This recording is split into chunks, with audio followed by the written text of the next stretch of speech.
A very good morning and Jai Hind, my dear students. Welcome back to online classes. Students, in our last class, we have started exercise 8.3, which is based on finding the values of unknown variables amongst the four variables present in the formula. Okay, we have completed up to question number 4. Now, today we are going to start with question number 7. So students, question number 5th and 6th are in homework for you. Let me explain, give you an idea how you will solve this question. In question number 5th, what is given? A sum of 64,000 produces an interest of 4,921. Here, interest is given, principal is given, time is given and you have to find out the rate. तो आप इसमें rate calculate कर सकते हो easily. आपको तीन चीजें पता है. ठीक है, तो आप करिएगा. इसे नहीं आता है तो आप मुझसे पूछ सकते हैं. ठीक है. क्वेश्चन नंबर 6 क्या है? In how many years will a sum of 4,000 amount to 5,290 at 15% per annum. देखो यहाँ पर principal is given, amount is given, rate is given and you have to find out the, यहाँ पहले लिखा हुआ है हाउ मेनी ईयर्स, मतलब n की वैल्यू फाइंड आउट करनी है. तो डायरेक्ट फॉर्मूला लग जाएगा और आपका एन कैलकुलेट हो जाएगा. ठीक है, तो 5th and 6th are in homework for you. आप इसे सॉल्व करिएगा. अगर कुछ भी प्रॉब्लम आती है तो हम लोग जूम क्लास में या इंडिविजुअली भी मैं आपको बता दूंगी. ठीक है. Now today we are going to start with question number 7. What is question number 7? At what rate will a sum of 3,200 produce an interest of ₹672 in 2 years if compounded annually. मतलब यहाँ पर रेट कैलकुलेट करना है. Sum is given, interest is given in 2 years if compounded annually. ठीक है, तो इसे solve करते हैं. स्टूडेंट्स, ये 7th वाला क्वेश्चन और 5th वाला क्वेश्चन एक जैसा है. आप 7th वाला समझ लोगे तो आपको 5th वाला भी आ जाएगा. Okay, so let's start with the question number 7.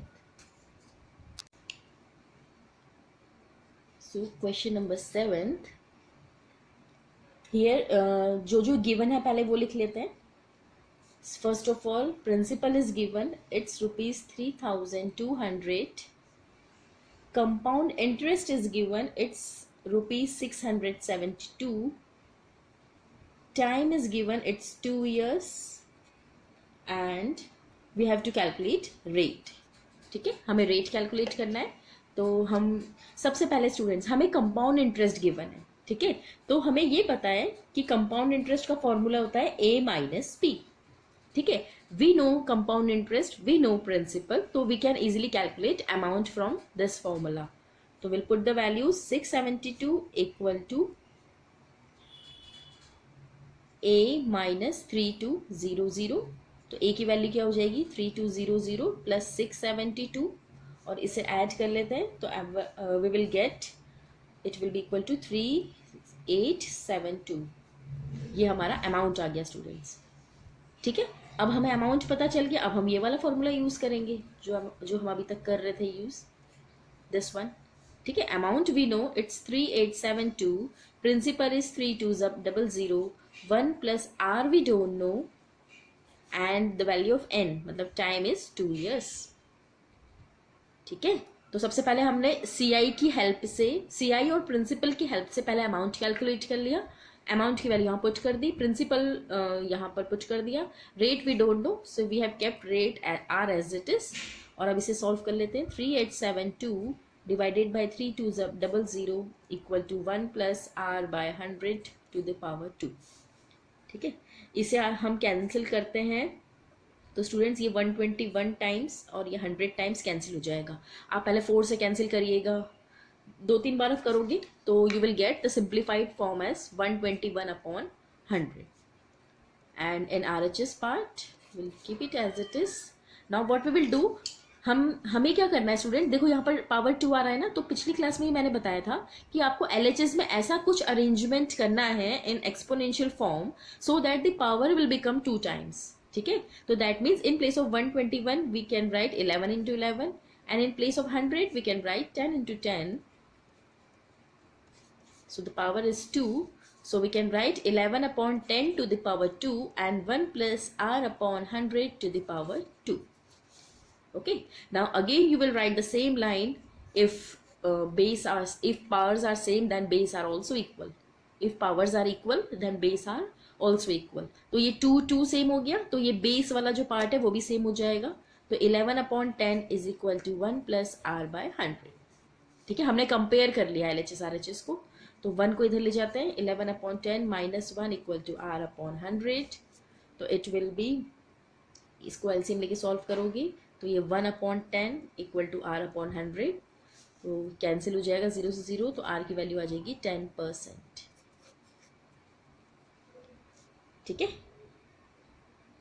चलिए अब चलते हैं क्वेश्चन नंबर 8 पर। So students, question number 8 is the difference between compound interest and simple interest at 5% per annum in 2 years is ₹30। ठीक है, ये थोड़ा सा डिफरेंट क्वेश्चन है। यहाँ पर एक इक्वेशन बनेगी, देखिए क्या लिखा हुआ है क्वेश्चन में, the difference between compound interest and simple interest is 30। Students यहाँ पर CI और SI का difference is given, it's 30 rupees 30, rate is 5% and time is 2 years। ये 3 चीजें हमें गिवन है and we have to find out the sum, मतलब principal we have to calculate. ठीक है स्टूडेंट्स, तो क्वेश्चन कहाँ से स्टार्ट होगा हमारा, from this equation which is given in the question. तो we will write it once again, CI minus SI equal to 30 होगी। ठीक है, now what we will do students, मैंने आपको एक फॉर्मूला बताया था कंपाउंड इंटरेस्ट का। Although we don't use this formula, but in this case we will use, क्योंकि अगर इस CI को मैंने फिर अमाउंट में कन्वर्ट कर दिया, अमाउंट माइनस प्रिंसिपल, तो वो आपके लिए और डिफिकल्ट हो जाएगा। ठीक है, या तो करना है तो चलो वैसे ही करते हैं। इस CI को हम क्या लिख सकते हैं, what we can write in place of CI, A minus P। Amount में से अगर प्रिंसिपल माइनस कर देते हैं तो कंपाउंड इंटरेस्ट आता है। ठीक है, इस SI की प्लेस पे मैं क्या लिख सकती हूँ, P into R into T upon 100 लिख सकती हूँ ना, इक्वल टू 30, ये गिवन है हमें। ठीक है, now what we will do, इस CI की प्लेस पे तो मैंने A माइनस P लिख दिया, इस SI की प्लेस पे ये फॉर्मूला लिख दिया। अब हमें A का फॉर्मूला पता है स्टूडेंट्स। ठीक है, A का फॉर्मूला क्या होता है, P1 plus R by 100 to the power n। इस A के प्लेस पे मैंने ये फॉर्मूला लिख दिया जो हम पढ़ते हैं, बचा ये P, इस P को भी एज इट इज लिखना होगा, minus PRT by 100 equal to 30। ये इक्वेशन है स्टूडेंट्स, ध्यान से पहले इस इक्वेशन को आपको फॉर्म करना है। ठीक है, क्या किया मैंने, ये दिया था CI minus SI equal to 30, so what I did, in place of CI I have written A minus P, minus in place of SI I have written P into R into T by 100 equal to 30 is added as it is। now A का formula मैंने यहाँ पे लगा दिया, P1 plus R by 100 की power n, P as it is, P बाकी सारी चीजें ऐसी की ऐसी। ठीक है, अब देखिए स्टूडेंट्स, ये 3 टर्म्स बन रही है, term number first, term number second, term number third. 3 terms है यहाँ पर। तीनों टर्म्स में स्टूडेंट्स एक चीज है जो कॉमन है, जो तीनों टर्म्स में रिपीट हो रही है। ठीक है, आपको कॉमन लेना आता है, आपने फैक्टराइजेशन पढ़ा है, तो स्टूडेंट्स आप नोटिस करोगे कि P यहाँ पर भी है, P यहाँ पर भी है, यहाँ पर और यहाँ पर, तीनों जगह पर P अवेलेबल है। तो what I will do, I will take P common from all the 3 terms. इन तीनों टर्म्स में से मैंने P को निकाल लिया बाहर। ठीक है, और अगर P को बाहर निकाल लिया तो पहली टर्म में से P तो गया मेरा बाहर, अंदर क्या बचा, only 1 plus R by 100 to the power n। Second term is minus, यहां पर तो अकेला ही P था, वही बाहर चला गया, तो अंदर क्या बचेगा, ओनली 1। जब भी पूरा के पूरा कॉमन आ जाता है तो अंदर सिर्फ 1 बचता है, माइनस, अब यहां से ये P तो गया बाहर, तो अंदर क्या बचा, only RT by 100 equal to 30। ठीक है, समझ में आया। अब हम क्या करेंगे, अब हम वैल्यूज पुट कर लेते हैं। अब हमें पता है ना, R और RT एन सबकी वैल्यू पता है। यहाँ पर T मतलब टाइम है और ये N मतलब भी टाइम ही है, डोंट गेट कंफ्यूज कि 2 अलग अलग वेरिएबल्स हैं। 5 बाय 100, N की value 2 minus 1 minus 5 into 2 by 100। ठीक है स्टूडेंट्स, वैल्यू हमने पुट कर दी और ये ऐसे लिख दिया। अब देखते हैं कुछ सिंप्लीफाई हो सकता है क्या। 5 1 5, 5 2 10, 20, 5 2 10, ये 1 से कैंसिल हो जाएगा, it will be only 1 by 10। अब देखिए क्या क्या बचता है, p as it is, 1 plus 1 by 20 to the power 2 minus 1 minus 1 by 10. This much is left by solving. इतना बचा है हमारे पास सिंप्लीफाई करने के बाद. अब हम यहाँ पर एलसीएम लेना पड़ेगा. इट विल बी 21 by 20 का square minus 1 minus 1 by 10 equal to 30. अब ये स्टूडेंट्स लीनियर इक्वेशन बन चुकी है, ये आप इजीली सॉल्व कर सकते हो. 441 upon 400 minus 30. Now will take LCM. LCM will be 400. यहाँ आएगा 441 माइनस 400 माइनस 40 इक्वल टू 30. तो 441 में से 400 माइनस करेंगे तो विल गेट ओनली 41, और 41 में से 40 को फिर माइनस करना है अपॉन 400 इक्वल टू 30. 41 में से 40 माइनस किया, ओनली 1 इज लेफ्ट, तो ये हो जाएगा p into 1 upon 400 equal to 30. और इस 400 को 30 में मल्टीप्लाई करो तो you will get 12,000. So our principal is 12,000. ठीक है स्टूडेंट्स, तो हमने ये फॉर्मूला यहाँ से आपको याद रखना है कि जो इक्वेशन दी है यहाँ पर सिर्फ फॉर्मूला पुट करा है मैंने. इसको दूसरे तरीके से भी कर सकते हैं. जो बच्चे डायरेक्ट कंपाउंड इंटरेस्ट का फॉर्मूला यूज करते हैं, they can use direct formula here of compound interest, और SI की जगह तो P into R into T ही रखना पड़ेगा, उसके लिए कोई दूसरा ऑप्शन नहीं है. इस CI की प्लेस पे आप CI वाला फॉर्मूला रख के भी कर सकते हो. CI वाला फॉर्मूला यही होता है students, this much P 1 plus R by 100 की पावर n माइनस 1, यही होता है. वो ऑटोमेटिकली वही आ जाता है बाद में. ठीक है, जब हम P कॉमन ले लेते हैं. ठीक है, तो ये इसका सॉल्यूशन है. अब हम चलते हैं स्टूडेंट्स नेक्स्ट एक्सरसाइज पे. Students, our next exercise is based on applications of compound interest, and one topic we will discuss here which is growth and depreciation. ठीक है, तो दो चीजें हैं, growth and depreciation. इनका मीनिंग मैं आपको बता देती हूँ, फिर हम एक्सरसाइज स्टार्ट करेंगे. डेप्रिसिएशन. ठीक है स्टूडेंट्स, ये ग्रोथ और डेप्रिसिएशन क्या होता है? ग्रोथ स्टूडेंट्स क्या होता है? ग्रोथ मतलब आप सबको पता है इंक्रीमेंट इन द वैल्यू. ठीक है, मैथ्स के टर्म्स में हम बात करें तो increment in the value of any property और एनीथिंग. ठीक है, जिसमें इंक्रीज होती है वैल्यू. जब भी फॉर एग्जाम्पल आज से 20 साल पहले एक सिटी की पॉपुलेशन कुछ थी, और 20 ईयर्स के बाद after 20 years the population get increased. तो इसमें क्या होगा, जब ये परसेंटेज इंक्रीज हो रहा है तो ये ग्रोथ हो रही है. ठीक है, तो दैट इज कॉल्ड ग्रोथ. इसमें हम फॉर्मूला यही यूज करते हैं, AP 1 plus R by 100 to the power n. ठीक है, ये याद रखना, ग्रोथ में रेट हमेशा पॉजिटिव होगा क्योंकि ये बढ़ रहा है, द वैल्यू इज इंक्रीजिंग. ठीक है, अब next topic is depreciation. Depreciation मतलब क्या होता है? कोई भी चीज डिक्रीज होना. इसका एग्जाम्पल अगर मैं आपको समझाऊं तो फॉर एग्जाम्पल हमने एक सेकेंड हैंड कार परचेज करी. फॉर एग्जाम्पल हमने एक कार परचेज करी 6 lakhs की. ठीक है, वो हमने आज की डेट में परचेज करी. अब ये सोचिए कि हमने 5 years उसको चलाया, उस कार को यूज किया, and after 5 years we want to purchase another car, so we want to sell this previous car. हमें ये जो पुरानी कार हमने खरीदी थी उसे बेचना है. ठीक है, और अगर हमने उसे बेचा तो क्या आपने तो उसे 6 lakhs में खरीदी थी, तो क्या आप उसे बेचोगे तो वो 6 lakhs में ही बिकेगी? No, it's value get decreased. ठीक है, वैल्यू डिक्रीज हो जाती है स्टूडेंट्स. तो दैट इज कॉल्ड डेप्रिसिएशन, जिसमें वैल्यू आपकी डिक्रीज हो जाए, कम हो जाए over a period interval of time. ठीक है, कुछ चीजें बढ़ती है, कुछ चीजें डिक्रीज होती है. तो that decrease in the quantity is called depreciation. And for depreciation we will use the formula in which negative sign will come in between. यहाँ पर माइनस आ जाता है, R इज नेगेटिव. ठीक है, R इसमें नेगेटिव होता है. तो स्टूडेंट्स, ग्रोथ और डेप्रिसिएशन का डिफरेंस आपको पता होना चाहिए. यहाँ पर ग्रोथ रेट पॉजिटिव होती है, यहाँ पर ग्रोथ रेट नेगेटिव होती है. ठीक है, तो हम क्वेश्चन पढ़ेंगे तो आपको खुद समझ में आ जाएगा कि जब भी ग्रोथ की बात हो रही है तो हम ये वाला फॉर्मूला यूज करेंगे, जब भी डिक्रीमेंट की बात हो रही है या डेप्रिशिएट वर्ड यूज हो रहा है तो डेप्रिशिएट मतलब होता है कम होना. किसी भी चीज की जो आज वैल्यू है, आज से 5 साल बाद उसकी वैल्यू जब कम हो जाती है तो वो होता है डेप्रिशिएट होना. ठीक है, तो अब हम क्वेश्चन सॉल्व करते हैं एक्सरसाइज 8.4 के. So the students, first question is, the present population of a town is 2,85,000. If it is increasing at the rate of 5% per annum, then what will be its population after 5 years?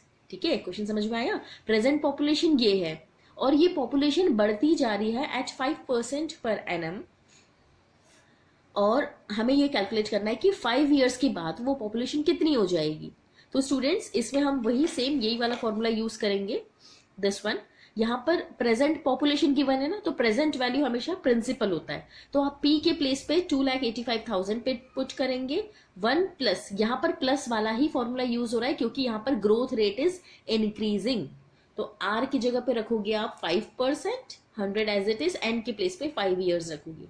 The same formula is there जो अभी तक आप use कर रहे थे, इसी फॉर्मूले में वैल्यू पुट करनी है और आपका आंसर आ जाएगा. जो अमाउंट आएगा after 5 years, that will be your population.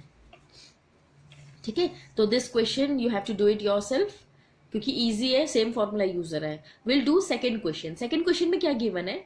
The population of a city is growing every year at 8%. क्वेश्चन की फर्स्ट लाइन पढ़ के मुझे ये समझ में आ गया कि मेरा प्लस वाला फॉर्मूला यूज होगा क्योंकि ग्रोइंग की बात हो रही है. ठीक है, rate is given. If the present population is 262,236, present population is given, then how much was the population 2 years ago. Students, यहाँ पर पूछा है कि 2 साल पहले क्या पॉपुलेशन थी. ठीक है, तो ये चीज आप याद रखिए कि प्रेजेंट पॉपुलेशन गिवन है. प्रेजेंट पॉपुलेशन गिवन है मतलब 2 साल बाद की पॉपुलेशन गिवन है. ठीक है, तो that means this is the amount.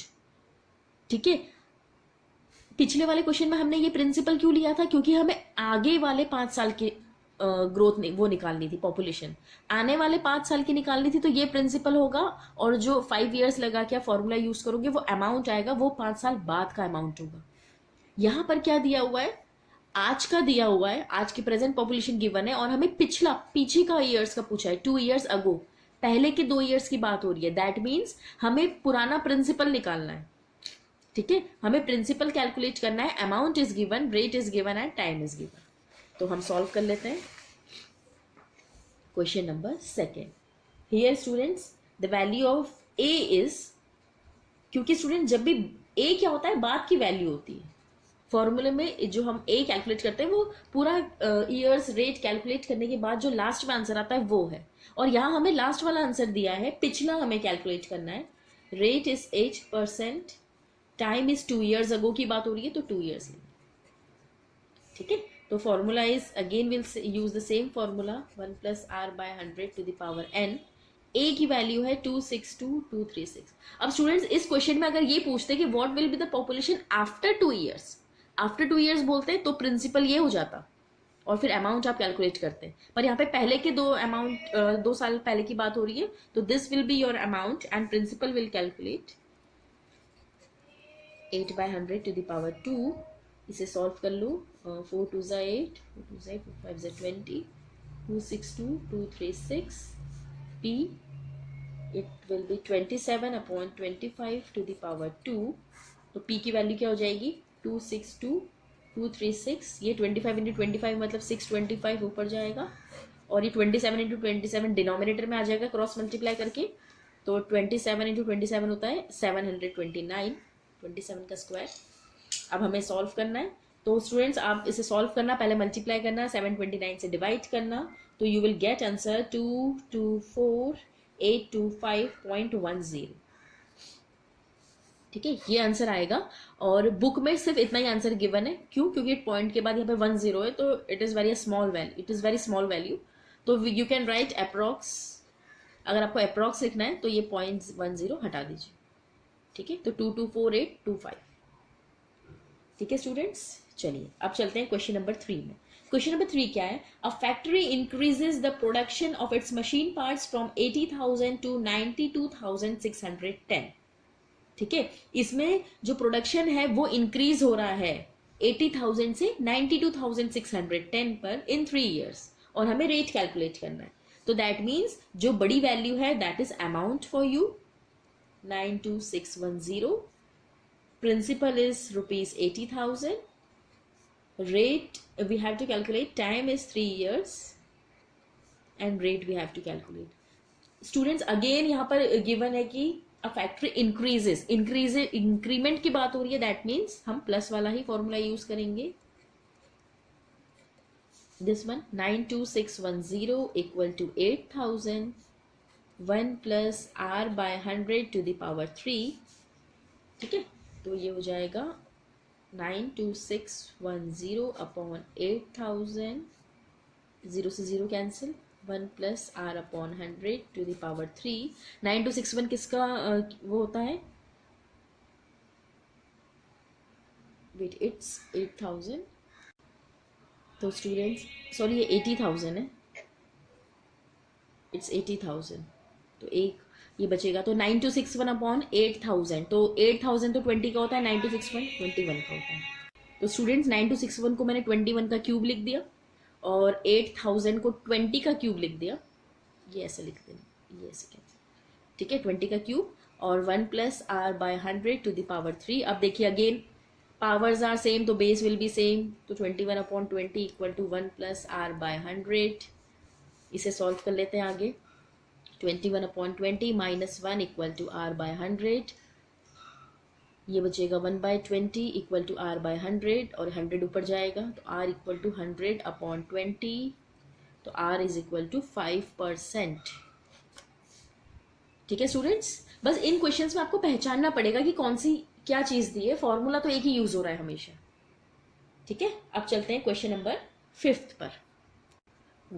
Sorry students, question number 4 पर. 4 अभी नहीं किया हमने. 4th question is the value of a car depreciates every year eight the rate of 8%. अब देखो यहाँ पर डेप्रिशिएशन की बात हो रही है, मतलब माइनस वाला फॉर्मूला यूज होगा. ठीक है, क्या क्या गिवन है, rate is 8% per annum. What will be the value of the car after 3 years, time is 3 years. If its current value is, current मतलब principal is given 1,20,000 and you have to calculate the value after 3 years. Depreciation की बात हो रही है तो we will use P1 minus R by 100 वाला formula. ठीक है, तो amount we don't know, principal we know 120,000, 1 minus 8 by 100 to the power 3. So 1 2 2 3 4 4 2s are 8, it's 2 by 25, तो 25 minus 2 23 by 25 to the power 3. ठीक है, तो ये आ जाएगा 12,000, सॉरी 1,20,000 इंटू 23 इंटू 3, मतलब 23 का स्क्वायर तो होता है 529. एक बार और 23 आ जाएगा, डिनोमिनेटर में 25 का क्यूब, तो 25 का स्क्वायर होता है 625 और इंटू 25. ठीक है, अब यहाँ पर इसे 5 से कैंसिल कर देना स्टूडेंट्स. पूरा सॉल्व करोगे तो आंसर आएगा आपका ₹93,442.56. ठीक है, तो ये 1,20,000 से कार की वैल्यू कम होके हो गई इतनी. ठीक है, इसमें आंसर हमेशा कम आता है स्टूडेंट्स. हमेशा जब भी हम अमाउंट निकालते हैं प्रिंसिपल से वैल्यू ज्यादा आती है, but in depreciation case the value will be always lesser than the principal amount. ठीक है, चलिए अब चलते हैं क्वेश्चन नंबर 5 पर. 5th question is a machine cost ₹36,000. It's value, एक मशीन की कॉस्ट है 36,000. It's value depreciate at the rate of 10% during first year, then increases at the rate of 20% during second year. Find the value of the machine after 2 years. ठीक है, यहाँ पर students time का distribution दिया है. ठीक है, तो कैसे करेंगे इसे, सबसे पहले द वैल्यू मतलब प्रिंसिपल गिवन है 36,000. अब यहाँ पे लिखेंगे हम फॉर फर्स्ट ईयर, पहले साल के लिए. पहले साल के लिए प्रिंसिपल इज 36,000. रेट कितना गिवन है students, it is increasing, sorry it is decreasing eight 10%. 10% यहाँ पर लिख दो, डिक्रीजिंग, कम हो रही है, तो that means we will use minus formula 1 minus r upon 100 to the power 1, क्योंकि पहले साल की बात हो रही है तो हम टाइम 1 ही लेंगे. प्रिंसिपल इज 36,000, 1 माइनस 10 by 100, 0 से 0 कैंसिल, तो 36,000 इंटू 9 by 10 और इसे सॉल्व करोगे तो आपका आ जाएगा 32400. ये आपका अमाउंट आ गया, मतलब पहले वैल्यू इतनी थी तो पहले साल के लिए तो वैल्यू डिक्रीज हुई, वो इतनी बन गई। अब फॉर सेकेंड ईयर, दूसरे साल के लिए क्या गिवन है स्टूडेंट्स? दूसरे साल के लिए प्रिंसिपल क्या बन जाएगा? This one, ₹32400, and this time for second year the rate is increasing, rate is 20%। ठीक है, रेट इज 20%, तो हम यूज करेंगे प्लस वाला फॉर्मूला, टाइम तो 1 ही होगा, amount is we don't know, principal 32400, 1 plus rate के प्लेस पे 20 अपॉन 100 टू द पावर 1, 2 5 ज़ा 10, ये हो जाएगा 6। इसे सॉल्व करोगे 32400 इंटू 6/5, और इसे स्टूडेंट्स कैंसिल कर लेना तो आंसर आ जाएगा 38880। This will be your final amount after 2 years। ठीक है स्टूडेंट्स, यहाँ पर हमने क्या किया, यहाँ पर जो क्वेश्चन था वो 2 पार्ट्स में डिवाइडेड था। ऐसा कहा था कि पहले साल के लिए तो वो वैल्यू डिक्रीज हो रही है, तो जब डिक्रीज हो रही है तो for first year we have used the formula in which minus will come. ठीक है, फिर उससे अमाउंट निकाल लिया, और फॉर सेकेंड ईयर फिर हमने क्या किया, ये जो अमाउंट था वो प्रिंसिपल बन गया। रेट इसमें सेकेंड ईयर के लिए बोला है कि ये इंक्रीज हो रही है वैल्यू, तो if the value is increasing then we will use the formula in which plus sign will come. तो प्लस साइन यहाँ पर यूज करा और फिर इसे सॉल्व करके हमारा फाइनल आंसर आ गया। ठीक है, चलिए अब स्टूडेंट्स क्वेश्चन नंबर 6 7 मैं आपको ऐसी एक्सप्लेन करती हूँ, आप खुद सॉल्व करोगे। देखिए, will discuss it here. 6th question में क्या है, Atulya started a business with an annual investment of 64,000। Annual investment लिखा है ना students, that means this is principal, P की वैल्यू तो गिवन है। During the first year he incurred a loss of 4%, पहले साल उसे 4% का लॉस हुआ। However during the second year he earned a profit of 5%, which rose to 10% during the third year. Find the net profit earned by him at the end of 3 years। ठीक है students, आपको यहाँ पर profit से confuse नहीं होना है, profit given है तो कोई बात नहीं, वो रेट ही माना जाएगा। देखिए मैं से आपको हिंट दे रही हूँ, आप सॉल्व करोगे। देखो इसमें प्रिंसिपल तो दिया है, 6th क्वेश्चन में प्रिंसिपल की वैल्यू है 64,000। ठीक है, अब टाइम पीरियड टोटल 3 सालों की बात हो रही है, तो this 3 years has been divided into 3 parts. ठीक है, पहले पार्ट के लिए प्रिंसिपल हो जाएगा आपका 64,000। ठीक है, अब फर्स्ट पार्ट के लिए क्या बोला है, during the first year he incurred a loss of, loss हो रहा है मतलब डिक्रीमेंट हो रहा है, तो रेट हमारा हो जाएगा 4%, डिक्रीज हो रही है, that means we will use formula this one, 1 minus r/100 की पावर n। ठीक है, P क्या रखोगे, 64,000, 1 माइनस 4/100 पावर 1 आ जाएगी। इसे सॉल्व करना, इसका कुछ अमाउंट आएगा आपका। ठीक है, this amount will be the principal, ये फर्स्ट ईयर है स्टूडेंट, ये सेकेंड ईयर है, ये थर्ड ईयर है। This amount will be the principal for this year. ठीक है, अब हमारा प्रिंसिपल क्या बन गया, ये जो अमाउंट आएगा।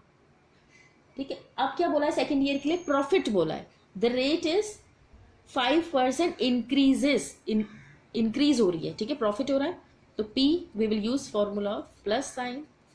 P की वैल्यू क्या है जो यहाँ से आएगी, यहाँ से आएगी, रेट इज 5% और टाइम तो 1 ईयर ही है। फिर इसका जो अमाउंट आएगा स्टूडेंट्स, ये A1 समझ लो इसे, ये A1 है, ये A2 आएगा, इसका एक अलग अमाउंट आएगा, ये अमाउंट बन जाएगा प्रिंसिपल थर्ड ईयर के लिए। ठीक है, अब तीसरे साल में क्या बोला है, विच रोज अगेन टू 10% है, सेकेंड थर्ड ईयर के लिए भी 10% बढ़ रहा है। ठीक है, तो 10% बढ़ रहा है, तो again we will use formula in which plus will come. Time हमेशा 1 ईयर रहेगा, तो यहाँ पे जो A3 आएगा आपका, that will be your total amount. तो स्टूडेंट्स जब आप इसे सॉल्व करोगे तो यू विल गेट आंसर 61440, यही आपका 61440 हो जाएगा। इसे सॉल्व करोगे तो यू विल गेट 64512, यही आपका 64512 आएगा, और इसे पूरा सॉल्व कर लोगे तो आंसर आ जाएगा आपका 70963.2। आया समझ में क्वेश्चन कैसे किया है? ये मैंने सिस्टमेटिकली नहीं किया है स्टूडेंट्स, क्योंकि ये वीडियो फिर काफ़ी लंबी हो जाएगी। मैंने आपको बस एक्सप्लेन कर दिया है, आप इसे ऐसे ड्राइंग बना के मत करना, सिस्टमेटिकली 1 by 1 2 पेजेस लगेंगे, उसे आप कंप्लीट करिएगा। ठीक है, प्रिंसिपल गिवन है, रेट गिवन है, हमने फॉर फर्स्ट ईयर ये कैलकुलेशन होगा, फॉर सेकेंड ईयर ये कैलकुलेशन होगा, for third year this will be your calculation and this will be your final answer. ठीक है, चलिए अब क्वेश्चन नंबर 7 और क्वेश्चन नंबर 8, ये दोनों क्वेश्चन बहुत ईजी है, आप खुद इसे सॉल्व करोगे, नहीं आएगा तो आप मुझसे पूछ सकते हैं। ठीक है, तो that's all for today students. Now हमारा half yearly syllabus is completed. ठीक है, और नेक्स्ट वीक में आप लोगों की टेस्ट लूंगी, रिवीजन टेस्ट। ओके, तो आज आप क्या करोगे, ये पूरी एक्सरसाइज सॉल्व करोगे, इसमें से कुछ भी क्वेश्चन आपको नहीं आता है तो आप मुझसे पूछ सकते हैं। ठीक है, मैं आपको उसका सॉल्यूशन भेजूंगी। Okay, so that's all for today. Have a good learning.